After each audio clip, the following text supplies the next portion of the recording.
Hey, everybody. It is Friday. Welcome to Courtroom Insider. I'm Nate Eaton. Full disclosure, this is pre-taped. I'm not live right now. I'm working my way home to my family in Idaho, and I might already be there, just depending on what the future holds. But I wanted to get this conversation to you as quickly as I could because it was so fascinating to me. Mike Watkiss is an esteemed journalist who has done it all in his own style, in his own way. He is a legend.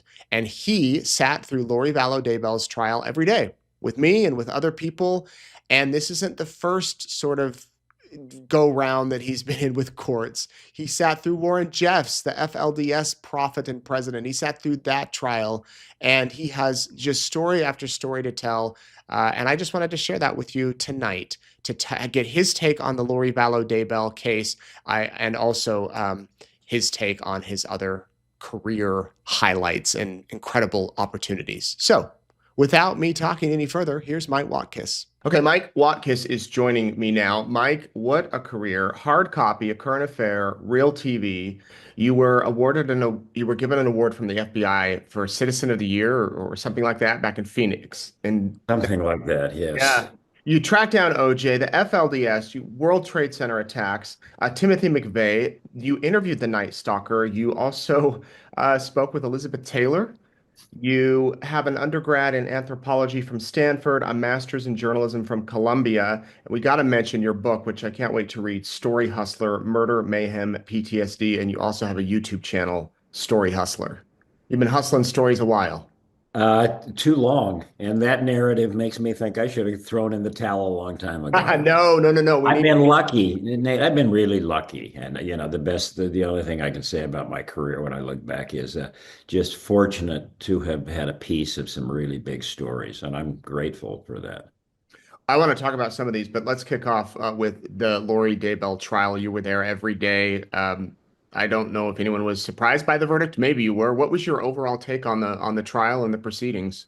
This story obviously has been going on for a long time, and you really have been the face and the voice chronicling this really extraordinary series of events. So credit to you. I knew of it when it first broke. A number of my reporter friends, given my history of covering issues involving people who were of Mormon faith and sort of branched off into their own crazy. When Lori first broke, the stories here in Arizona broke, a number of reporter friends of mine reached out and said, "What's the Mormon element?" Thinking, my expertise and knowledge may have some. And I said, "I don't know this woman, and this sounds like some break off, apocalyptic group, and I'm not familiar with them." So my touch or contact with this story really has been as a viewer watching your stuff and reading the headlines over the last 3 years, or a number of years, but.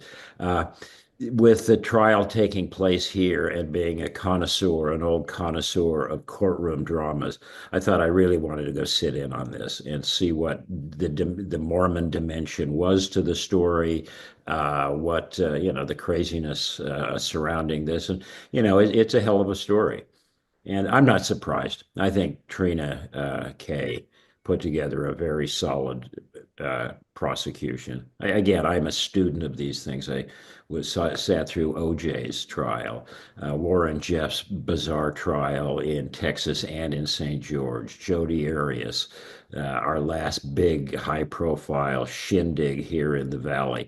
So, I've seen the court process over the many decades. And also, one of the fascinating things of this story for me is how the stories are now covered and the evolution of the media's involvement. Back in the day, with OJ, it was just camera guys working for the networks and local news throwing, elbows in the scrum trying to get the pictures.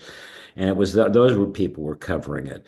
OJ changed everything in terms of these big trials, and then we saw change with the evolution with Jodi Arias, and now guys like you are really the people who are the voices to listen to in stories like Lori Daybell, because the podcasters are really leading the charge in most of these kinds of stories. Well, I appreciate that. I want to talk about the Mormon element. In Idaho, the focus of the trials were really money, power, sex. And the prosecutors really focused on those aspects with religious elements coming in, and they're saying Chad and Lori used religion as a front to get money, power, sex. I think the prosecutors had a point because I'm, an old school guy who's been covering human dramas and it usually boils down to money, power, and sex. And you gussy it up with, you can get some crazy, freaky religion or some whatever, and that's just the window dressing that is the excuse and the justification for bad people to do bad things. Warren Jeffs. We want to, but yeah, at the end of the day, Lori seems to me a woman who's very much a status, money, her own well-being. That's what she's interested in, and she wanted that $1 million life insurance policy, no doubt. She wanted to run off with her now fifth husband, her new doomsday beau, this goofy guy Chad. I look at some of these guys who become sort of these cult leaders, and I think, what is it about this guy? Because I look at him and I think, what a doofus. Just to you boil it down, a guy like Warren Jeffs, a guy like Chad Daybell. But I interrupted you. I'm interested in what the prosecutors are saying. But at the end of the day, all of these stories basically boil down to the very basic human instincts, interested in money and power and sex. Right. We did hear a lot more of the religious stuff in Chad's trial, I think, because or at least from people that I've interviewed that say he seemed to be making it up as he went along in a way. Sounds like it. Yeah. But Lori seems, based on people I've spoken with, that she really might believe this stuff. Yeah. Granted, is that a justification to murder? No, of course not. But she seemed to get fiery when they bring up Nephi in the court. I mean, Is what was your take when those things would come up and her reaction? Well, again, I went down there hoping I confess, I went down there hoping for a train wreck. I was thinking this woman is watching her final statement up in Idaho and the interviews that I have seen of this woman. I'm thinking, being sort of a person who loves courtroom drama. I first of all, when I heard she was going to defend herself, I said, "Oh yeah, now it's interesting." And and then with the religious and her sort of crazy statements in the past, I was thinking I'm going to go down and we're going to see a meltdown. There's going to be heads spinning around. People are going to be talking in tongues. We're going to be talking about zombies. None of that. It really wasn't any of that. And I think you're right. I think Lori she's comes from a Mormon family, had real beliefs, a real belief system. And I think that, she embellished that with sort of the apocalyptic, preparing a people kind of mentality that, you see, I think, among a good many Mormon folk, but she really took it to a wacky extreme. But she does seem to be a zealot about this. I noted the same thing when they were talking. She was talking to the detective about the Book of Mormon and the story of Nephi. She really seemed to be agitated, defensive about that stuff. Like, how dare you? An apostle or someone who's not even part of our religion talking about the Book of Mormon and it was. I thought that was an eye-opening moment as well.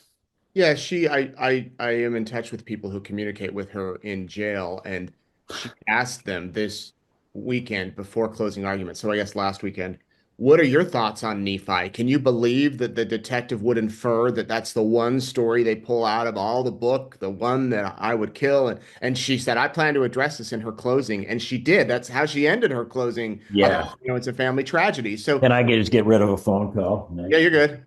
Thank you, sir. Sorry about that. Um, Right. Yeah. So from that religious element to the FLDS, that's how did you first get involved in following that whole bizarre, twisted, decades-long story? Well, like you, I was born and raised in Utah. Come from a Mormon family. Have long roots in it. Have polygamist ancestors. So in many ways, it's sort of my DNA. And I always just found it. I confess I'm not LDS now, but well, the theology never really spoke to me. The history I have been a student of since I was a kid, and found it fascinating. No polygamous families throughout my life. They're scattered throughout the Utah Salt Lake Valley, and just knew that they're with a big group like the FLDS and the Kingstons up in northern Utah. With a big group like that, there's some really dark stuff that goes on to sustain that. And I became, there's the independents who may be good guys and they may have nice families and whatever.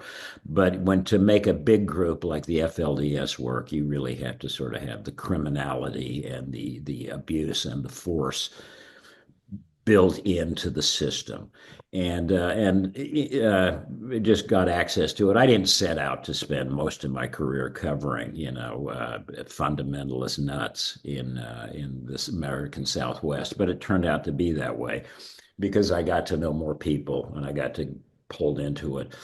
And since I've retired, I've been pulled, in essence, pulled back into the story because I have contacts, and I think I can still make a difference. And we're very much back, in my daughter and I, covering, the latest manifestation, the new business model of Warren and the FLDS, and now breakoff guys like Sam Bateman.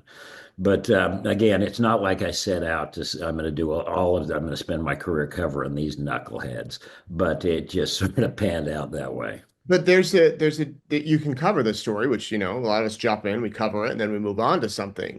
You really dove in. And And that's the problem. I've covered, truly covered this for about 50 years, and various, various leaders, John Singer and Alex Joseph, people who really know the history will know these names. These are the guys who were the Warrens and the big names before, generations ago. So I've now known generations of these guys and generations of families and generations of victims, and so with that knowledge, I just feel like it's sort of incumbent on me to be involved. We got back involved when a family called me a couple of years ago and said our daughter had gone missing. mm, You got involved in that story shortly after that, but and I'm grateful to you because you're right. The networks drop in and do hour specials on this every 2 or 3 years. This story goes on a granular level day to day where there are victims and their real lives, and so I sort of made, and I had fortunate, I have worked for people, and had just the energy to do this.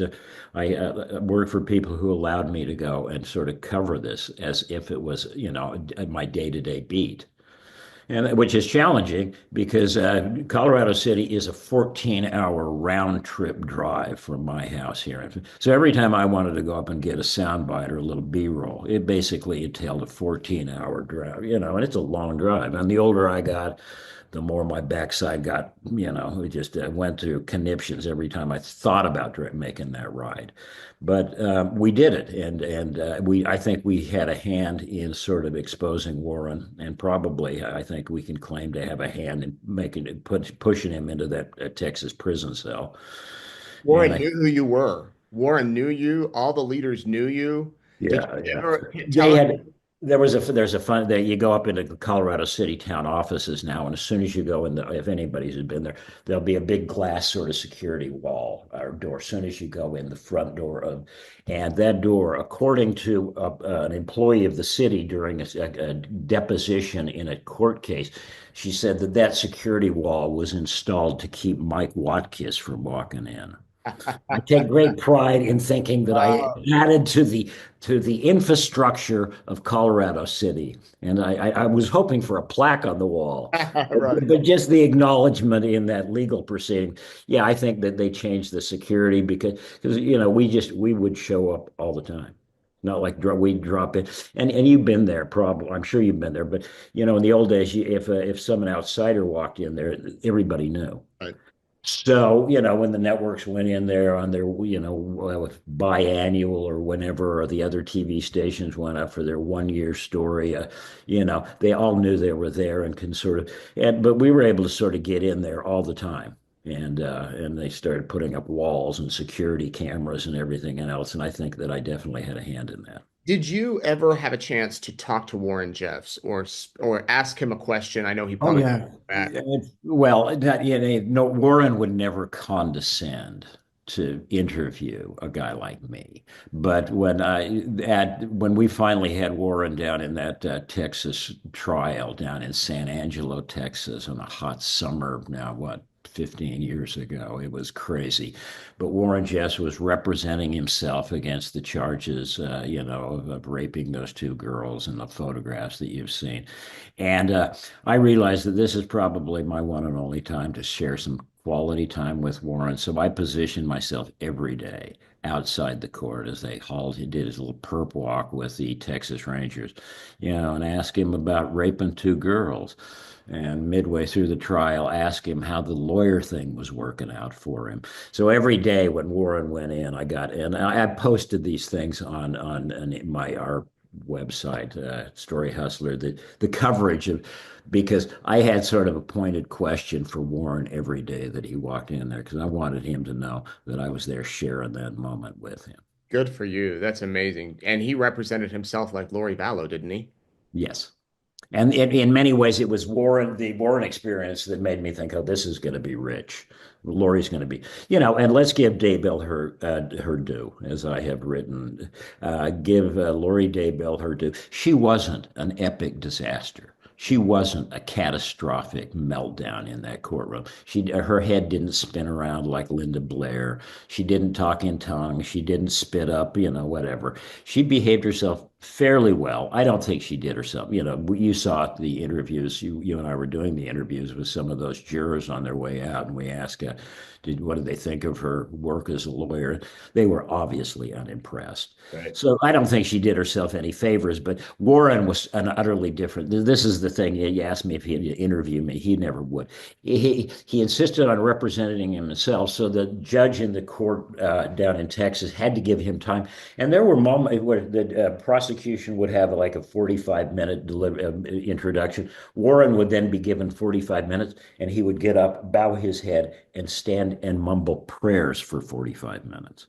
It was, I mean, as the packed court, and everybody's just watching this cat, go into his own little narcissistic world and make everybody wait. By the end of that trial, I always maintain that it was lucky for Warren Jeffs that there were a lot of big Texas Rangers in that room, because after that jury had listened to the rape audio tapes and heard that trial and watched Warren's just effrontery, rudeness to the judge and it's lucky all those cops were in the courtroom, because there were a lot of people, including the jurors, who wanted to kill Warren with their bare hands. Wow. Yeah. He did everything he could to piss off the jury, to piss off the judge, and it was just, I mean, from a theatrical point of view, it was like, are you kidding? This is amazing. Right. But the strength of, my friend Rebecca Wall and the people who helped them put the case together, and he went down. But representing yourself, I have never seen that. I've seen it a bunch of times. I've never seen it work out very well for the Yeah. defense. Seems like most attorneys tell me the same thing, that it just Yeah. and there were no cameras in that trial, unfortunately, with Warren. Sadly, no. Yeah. So, this is the beauty of we can sit around it and watch Lori Daybell from here until eternity, and people will continue to recycle your work and this story forever, because you got all the pictures and the narratives there, and it's just crazy enough, and let's I talk about it in terms of telling a story. There are two kids that got killed here, and two innocent people, Charles and that lovely woman up in my. Yeah, they're dead. They're people who died because I was trying to figure out in my last little essay I was writing, what is Lori? Is she now a serial killer? I mean, her numbers are high enough, I think, to be in the but can you be a serial co-conspirator killer? I don't even know what category of homicide that I put her in. But well, the conspiracy charge is under first-degree murder, so you're found. Yeah. I I mean, mean, she's got the body count to be a serial killer at this point, I think. wow. Well, speaking of criminals and history, Night Stalker. Yeah. How did that story come up? Well, first of all, for those people that aren't familiar with this, give us a little bit of background, and how did you get involved? And didn't you eventually end up interviewing him?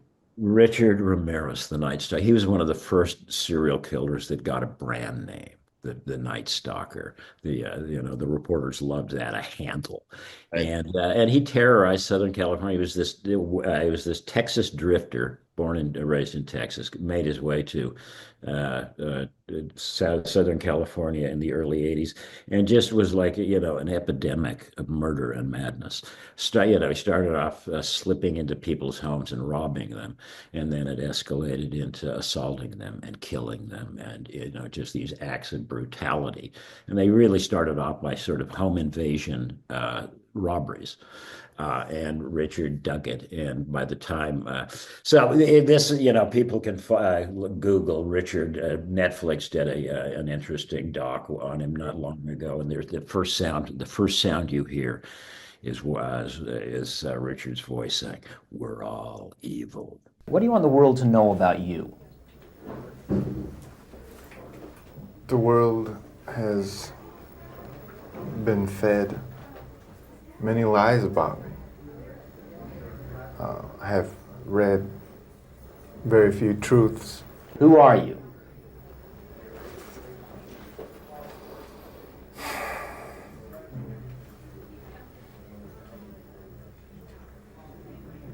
Just a guy. Just a guy. At the time, Ramirez was certainly a guy attracting a lot of attention. Since his arrival at the San Francisco jail, women from around the country, including one of the female jurors who had found him guilty in Los Angeles, had been flocking to the San Francisco facility, even fighting with each other over Richard's affections. I have friends. That is all I care to say, really. They are open-minded people. And it was here, in a cramped room in a San Francisco jail, that I interviewed the man known as the Night Stalker. A memorable face-off, with me asking questions, and Ramirez, for the most part, reading from a script. Did you kill 13 people? It would be improper for me to comment on my LA convictions and on my pending case here in San Francisco Why? because of my appeals. Are you appealing these because you say you're innocent? You didn't kill 13 people? That is correct. You didn't kill 13 people.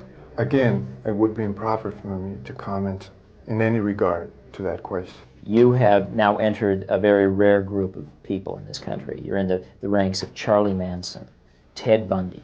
You claim you didn't commit these murders, but you're right in there now as far as everybody else is concerned. Serial killers do on a small scale what governments do on a large one. They are a product of the times, and these are bloodthirsty times. Even psychopaths have emotions if you dig deep enough, but then again, maybe they don't. Do you have emotions, Richard? No comment. Tell me what kind of emotions you got going through you right now. I'll tell you what, I gave up on love and happiness a long time ago. Why? I don't care to explain that. Somebody- Let the quote stand for itself. People in this day and age are brainwashed and programmed like a computer at being nothing more than puppets. This nation, this country is founded in violence. Violent delights tend to have violent ends. Madness is something rare in individuals, but in groups, people, and ages, it is a rule. Killing is killing, whether done for duty, profit, or fun. Men murdered themselves into this democracy. You're good at reading your script, Richard, but you're not much at answering my direct questions. A lot was made that you're a devil worshiper. Do you worship the devil? Have you ever studied Satanism? There are different sects of Satanism. Have you studied, just yes or no, have you studied Satanism? Yes, I have. Are you a worshiper of the devil? No comment. Come on, Richard. I can tell you a little bit about Satanism. Well, I'm interested in hearing what you got to say then. It is undefiled wisdom instead of hypocritical self-deceit. It is power without charity. A Satanist admits to being evil. Do you admit to being evil, Richard? We are all evil in some form or another, are we not?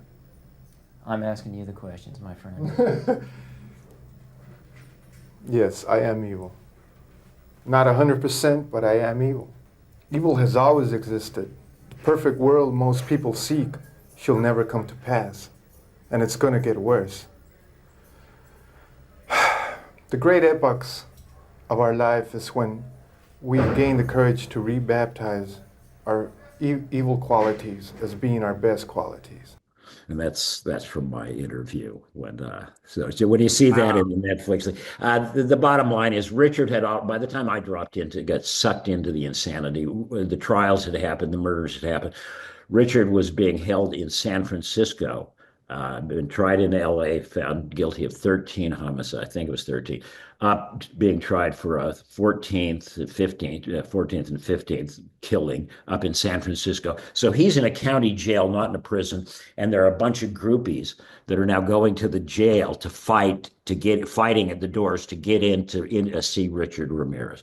Richard was a sort of a rock star, had a whole slew of groupie girlfriends, from porn stars to, single moms with kids that were, girls, women, and one of them was a juror from his LA trial. They were all sort of coming up to San Francisco, and they were getting in fights. We heard about that. I worked for the TV show A Current Affair at the time, and I was like, that's our story. Right. Fine. So we went up, immediately got on an airplane from LA to San Francisco, and I went to the jail, met some of his girlfriends. One of them we became friends. And next thing I know, I'm sitting with her, talking to Richard, saying, how about an interview? Long and the short of it is we worked it out sort of through the girlfriend. And we got, I think, one of the first. He only did a couple of interviews, sit-down interviews, but it was a very feisty interview. I don't look at it as one of my best because I went in really pissed off. I had just interviewed a man who Richard had attacked. It got broken. One of the victims who survived, a guy who got shot 3 times in the head while he was laying in bed. By Richard, and his girlfriend raped, and a horrible situation. The last home invasion before Richard got caught. I interviewed that guy before I talked to Richard, so I was sort of pissed off at what a punk Richard was. So it's a very feisty interview. I don't say it was one of my best. I went in too angry and too personally involved, but it turned into a pretty nice little verbal slugfest for about 30 minutes. And a lot of it's online. And I was going to ask, do you know if it's still out there in the okay. ether? Yeah. Good. So was he kind of a charmer? I mean, if all a big, tall kid, had horrible teeth, smelled bad. I mean, but he had sort of, I don't know. I thought he was a complete punk, big, scrawny, tall guy, and I wanted to punch him in the face the whole interview. But he clearly had, a charisma. A lot of women thought he was sort of a, Mick Jagger-esque rock star. And during his trial in L.A., I mean, he was walking around with pentagrams on his hand and wearing sunglasses in the court, flipping off the judge. It was such a circus, and he loved it, and he played to it. And he was. I'll tell you one thing. I think he was a very bright kid. And you look back at his early history and his main role model was his uncle, who was a serial killer. So you look back at a guy like Richard Ramirez's backstory, and you think, this guy's going to go off the rails. It really is just a matter of how bad is he going to go off the rails with this screwed up a childhood. And so I do think he was a very bright young man who just, was turned into a really bad person. Speaking of a circus, you were at OJ in LA. I'm OJ, baby. Yeah. How was that? Nuts. From the day, the morning they found the bodies of Ron and Nicole, we were racing to another story early in the morning. I had a phone call. We're already on the freeway. Get to this address, and OJ something, girlfriend, boy got dead. My assignment editor, the guy was giving me, had no idea what it was. It was just murders and OJ. So we're within 15 minutes of the location. We peel off the freeway, and we're one of the first crews there at the crime scene on at Nicole's condo. And we ended up spending the next months just doing nothing but OJ. There's a clip that everybody runs. It's sort of like Warren going into court. OJ, when they first brought him back from Chicago, the killings occurred, he got on a plane. They took him down to Parker Center, and there's a scene where he's walking, and every doc will show you this. there's a scene where OJ's in, I think, a white golf shirt coming out of the police station the first time, and he was just scared like a little kid, you know. And there's a gaggle of us there, and OJ, what happened? And I just wish I could go back and live that morning and the moment and throw the just OJ, did you kill him? Because I don't think any of it, and he was just terrified in those early moments. They're just to watch this story unfold and to see how, you know, and then he immediately got his sort of blocking back defenders and his dream team and everything. But yeah, I was there from the earliest moments of OJ and watched the trial of the century sort of unfold before my eyes. Were you surprised at the not guilty? And OJ's? Yeah. No, not a bit. I think that given what Ito allowed you know, Johnny to do in that courtroom and the handicaps of the trial. No, I'm not a bit surprised. I think that as soon as they moved it downtown to L.A., I think that's when it was already, you know, moved it out of Santa Monica where it should have been. They won that trial as soon as they moved it downtown. Mm. And I think that that was the Dream Team's most strategic move. It showed how America just still, you know, shockingly views the world in black and white. And I think that that was one of those moments where it was a real eye opener for everybody in America to see, you know, how very different I think you know most white Americans saw that trial, and most black Americans saw that trial. And I think it was a Rorschach test on race, and it was again one of those just fascinating moments that tells a lot about us. Well, it also changed the media forever. I Oh, mean, Court TV got launched, CNN, every network's carrying it wall to wall, and people are glued to it. Totally. And this is why, and we've had this discussion. This is why I think people like you are interesting because I think you're part of an evolution that I have seen with every major trial, high profile cluster, you know what, trial over the many decades. OJ changed media. I mean, CNN at that point was still sort of a struggling entity trying to find an identity, you know, its own identity. Or do we just do the regular half-hour block of news with different news? Or OJ showed cable news that the way to survive is to throw all in 24/7 on one big story and just talk it to death. You're not going to lose an audience that way. The standard newscast wasn't working for them. And so you're right. Core TV, certainly CNN, the future of Fox, all of those guys really found their business model, the working business model in OJ Simpson.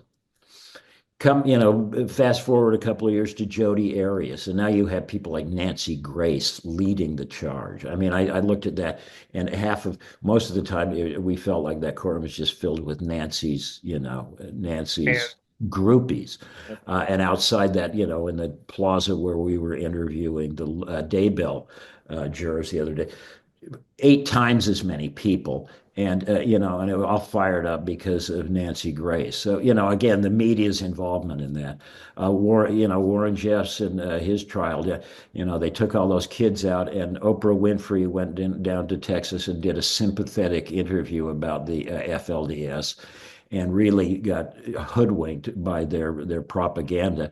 And suddenly the people in Texas changed their mind and said, "Oh, we're sorry, we're going to give the kids back." That was a mistake. These are the roles of the media has screwed up the Jeff story. That's another and not been helpful, I think, on a number of occasions. And now we fast forward to Miss Daybell, and it really is like the local TV reporters, the guys that I used to be, and they're sort of bit players in all this. The people who are driving this story are you. And a couple of those there are a couple of women I met there that you seem to do very quality broadcasts and made, you know, and this is a big story. And it's just interesting to see, for an old connoisseur of courtroom dramas and the media, to see how these dramas are now covered by the media. And you guys are the tip of the spear on this now. Well, it definitely has changed, and there definitely is an interest in it. And, Yeah. you know, a lot of people think they can do a podcast and they grab a microphone and talk. I think it does help to have the journalistic ethics and training and background to do it, much like, you have. Well, yeah, and you've distinguished, yeah, because you had all that, you paid your dues and, Right. learned chops in a little out of the way markets the way you should do. And you're right, the quality is there's a great disparity between the quality of something like what you're doing and some podcasters. But, that's where this, I think the innovation is these days. Craziest, this is a big question. Craziest circumstance, situation you found yourself in reporting the news. Oh, standing out one night, we were in this just comes to mind. There was a guy named Orson William Black. He was one of the FLDS men that was one of the earliest guys to ever get charged in Arizona. I think he was the first guy to get charged in Arizona. It was an important case. And we were with a bunch of, we were had him cornered in a house up on Colorado one windy night. And we were with a couple of cops and they had him cornered in a house. And turns out there were a bunch of kids in it, and the cops just said, "We're not going to do anything." And so this guy that we had been chasing for a long time slipped off into the night, and it wasn't until years later that I tracked him down in Mexico, and he got away again. And so, bad moments. Moments when my bad guy, got away, and they haunt me and this Sam Bateman trial that is something we should probably talk about. But long before Sam came up on the radar screen, he came and just sort of exposed himself and his crimes to me, and I tried to sort of let law enforcement know about it, and a year and just crickets. So these are things that sort of keep me awake at night. Missing children, stories about killed kids. These are the things that still keep a crazy old man like me awake at night, thinking, we're not finished yet. The name of the book, Story Hustler, Murder Mayhem, PTSD. PTSD. Do you think you have PTSD? Some guy called me 15, 20 years ago while I was working here. And the first thing I was asked, I just wanted, are you okay? I'm afraid you suffer PTSD. And I'd never really considered that. I think I've seen too much bad stuff. And I think it does sort of have an impact on you, and I'm not sure that's a bad thing. I think my children would tell you that they're in their mid-20s, and when they leave our house, I still walk them to the end of the driveway, tell them to be careful and fasten their seatbelt. And I say that's the PTSD. I've seen so much bad stuff. I'm just so protective of my own family now. Right.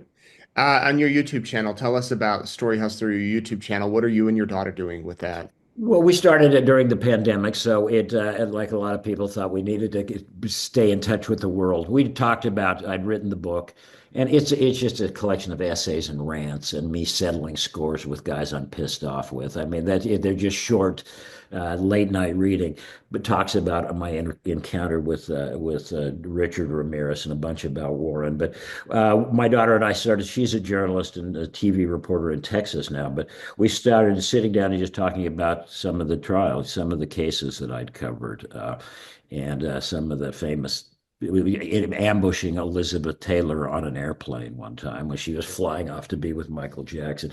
Funny story. But during the last 3 years, we really have locked into focusing on what Warren Jeffs and the FLDS community are now doing, which is not getting much attention. And I think it's an important story. And this is what you talked about, you got involved in, because they put out an edict that said, gather up the children. And suddenly kids started going missing.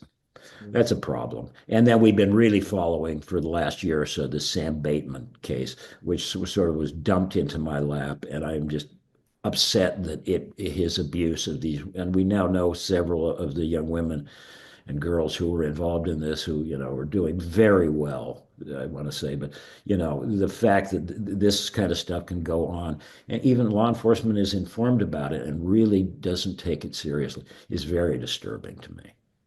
All right, I'm going to have you back. We want to do a deep dive on the FLDS, the state of the church, the religion now, and also Samuel Bateman and all that. Anytime I can help you, Nate. One of the best parts of this was really getting acquainted with you and getting to see some of your work. So I'm grateful for that. I'm fascinated by your story, Mike. You remind me. I know another lady told me this of Charlie LaDuff in Detroit, And we had a guy in But I've been told that before. Yeah. yeah, I and don't know Mark. how he'd feel about that, but Well, you all are both. I admire your work, and another guy in Richmond I work with, Mark Holmberg, who didn't go to college, but was a bricklayer, and then started writing and went on to win a Pulitzer Prize for his writing, and he's done journalism and just has a really unique view of the world. And anyway, Mike, you're the best. Thank you, and we'll talk again soon. get home to that wife and beautiful family of yours. And but thanks for your time here and us getting acquainted. Thanks, Mike. Take care. Yeah, I think we're going to have Mike back. What do you think? He has so many impressive, incredible stories to tell. So thank you, Mike. It was so nice meeting you over the past few weeks at the trial and learning from you, and look forward to chatting again and reading your book. Again, the name of the book is Story Hustler, Murder, Mayhem, and PSD. You can go to his YouTube channel and check out the reporting he does with his daughter. I want to thank our sponsor, Alan Browning Law, for helping us out here over the past few weeks as we have done Courtroom Insider. And what does the future hold for us? Well, every Thursday we do Courtroom Insider. We've done it that way for the past, I don't know, few years. We will keep it consistent, but if you're really here, I hope you'll watch every week. We have different guests that come on and talk about different crimes and different things, but we'll be back here to do this every night during Brandon Boudreau's trial, and then during Brian Kohberger's trial later this year in the fall, and that'll be here before we know it. So if you have any other cases you'd like me to look into or other suggestions you have for court trials, let me know. Always open to having your messages. And big thanks, by the way, to all of you who purchased a t-shirt. I'm going to start packing those up next week. If we have any left, you can use the promo code INSIDER. Go to east.idahonews.com, use the promo code INSIDER, and just for you, we'll send you your shirt, and we just can't thank you enough for your support. I hope you have a really great weekend. Might be back next week on Monday or Tuesday, Wednesday, depending on if any news breaks in the cases. Otherwise, we will see you next Thursday on Courtroom Insider. Have a great week.